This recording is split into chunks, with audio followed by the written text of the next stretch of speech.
بعد سوخوي 35 الجزائرية، المغرب يحصل على منظومة الدفاع الأمريكية باتريوت. نتناول في هذا الفيديو أحد أبرز التوترات العسكرية في شمال إفريقيا بين جارتين متنافستين، المغرب والجزائر، وكيف يساهم تحديث الترسانات العسكرية في تصعيد التوترات بين البلدين. هل يمكن لمنظومة الدفاع الجوي باتريوت أن توازن قوة سوخوي 35 الجزائرية؟ دعونا نكتشف ذلك. بداية القصة: دخول طائرات F-16 المغربية إلى الساحة. القصة تبدأ في عام 2008 عندما تسلم المغرب أول طائراته من طراز F-16 فايتين فالكون، ومع مرور الوقت أصبح هذا الطراز ركيزة أساسية لقواته الجوية. لكن المغرب لم يتوقف عند هذا الحد، حيث استمر في تحديث أسطوله من هذه الطائرات ليصل إلى F-16 بلوك 72، النسخة المتقدمة من المقاتلة الأمريكية الشهيرة. تم تزويد هذه الطائرات برادار EBJ 68 المتطور، الذي يوفر قدرات هجومية ودفاعية ممتازة في القتال الجوي التكتيكي على المدى القصير إلى المتوسط. لكن هذا لم يكن كافيا للمغرب، خاصة في ظل التوترات العسكرية المتزايدة في المنطقة. التحول الكبير: طائرات F-16 فايبر، التكنولوجيا المتقدمة في السماء. في خطوة أخرى لتعزيز قوتها الجوية، بدأ المغرب في الحصول على طائرات F-16 فايبر، أحدث نسخة من طائرات F-16. هذه الطائرات مزودة برادار آيسا Active Electronically Scanned Array من طراز EBJ 83، الذي يعد من الأفضل في فئته.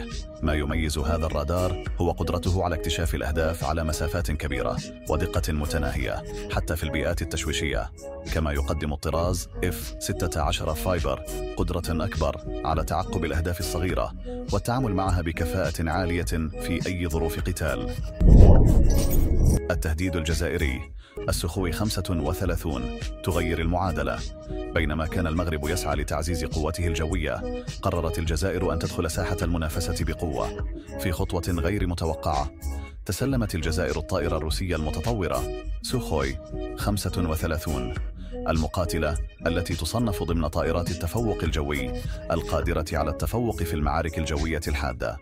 السوخوي 35 تعتبر من أقوى الطائرات الحربية في العالم بفضل قدرتها على المناورة الخارقة بفضل الدفع الموجه Thrust Vectoring، ما يجعلها أكثر قدرة على التفوق في القتال القريب Dog Fight.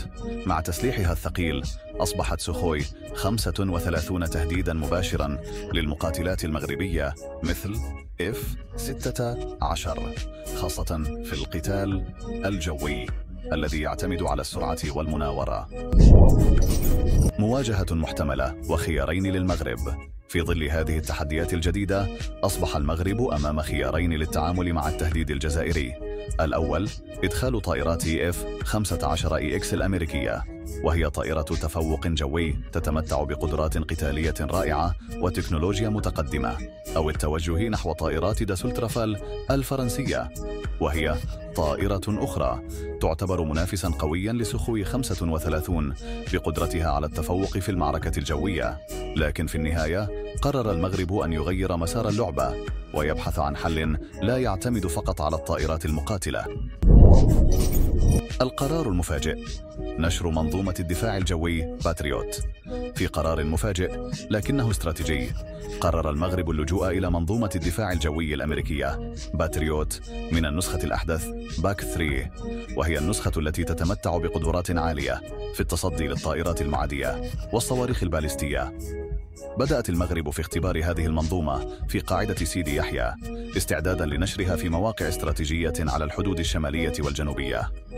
منظومة باتريوت مزودة برادارات تغطي 360 درجة، مما يتيح لها القدرة على رصد الطائرات ذات المناورة العالية مثل سوخوي 35 الجزائرية.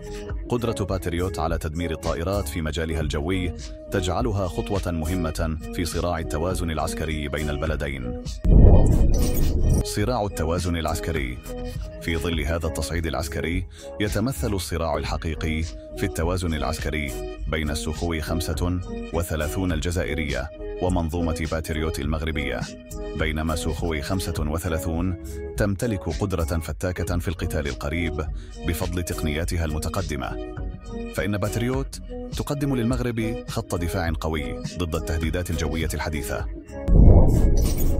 ما ينتظرنا؟